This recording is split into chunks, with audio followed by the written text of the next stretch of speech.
He waited silently, striving to pierce through the darkness. They had left the Ile Ratonneau where the lighthouse stood on the right, and were now opposite the Pont des Catalans. It seemed to the prisoner that he could distinguish a feminine form on the beach, for it was there Mercédès dwelt. How was it that a presentiment did not warn Mercédès that her lover was within 300 yards of her?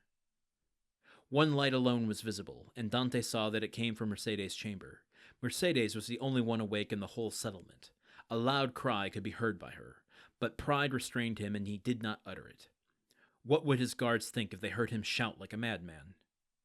He remained silent, his eyes fixed upon the light. The boat went on, but the prisoner thought only of Mercédès. An intervening elevation of land hid the light. Dantès turned and perceived that they had got out to sea. While he had been absorbed in thought, they had shipped their oars and hoisted sail. The boat was now moving with the wind. In spite of his repugnance to address the guards, Dantès turned to the nearest gendarme, and taking his hand, "Comrade," said he, "I adjure you, as a Christian and a soldier, to tell me where we are going. I am Captain Dantès, a loyal Frenchman, thought accused of treason. Tell me where you are conducting me, and I promise you on my honor I will submit to my fate." The gendarme looked irresolutely at his companion, who returned for answer a sign that said, "I see no great harm in telling him now." And the gendarme replied, "You are a native of Marseille and a sailor, and yet you do not know where you are going." "On my honor, I have no idea." "Have you no idea whatever?" "None at all. That isn't possible." "I swear to you it's true. Tell me, I entreat." Wow. Okay. So every once in a while we talk about the, cinematic language that Dumas has kind of was prescient in his writing for this moment here. So Dantès looking out the side of this boat to the Catalans where Mercédès resides. Does he actually see her on the shore here, when he says he sees a feminine form, or is that just his, wishful hoping? But he does see a light in her house, the only light in all of the Catalans that's on, and a wailing coming from that area. Again, is this all in Dantès' mind, or is it actually happening? Could a sob really get across all of that water, all of that land, through the boat into Dantès' ears? Maybe.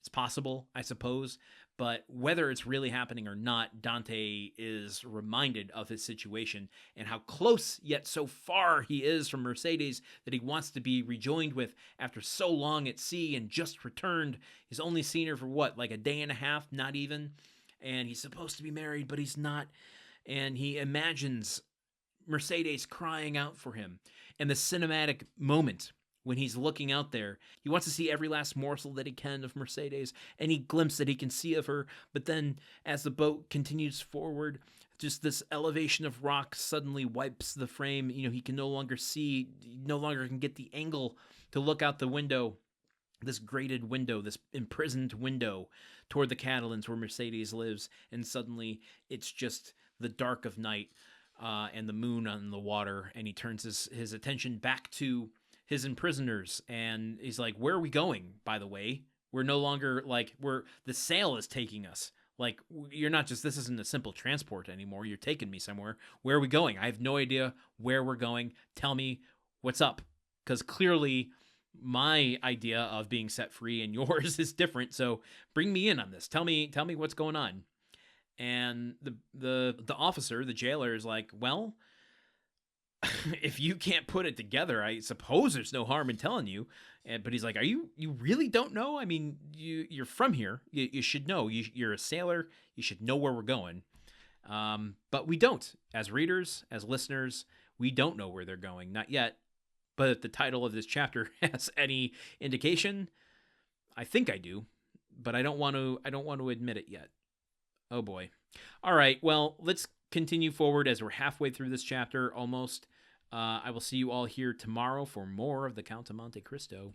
Until then, goodbye. The Countdown of Monte Cristo is part of the Gruntwork Podcast Network. This show is produced, edited, and hosted by Landon Solano. The original text of The Count of Monte Cristo by Alexander Dumas. Theme song by Magic Solo.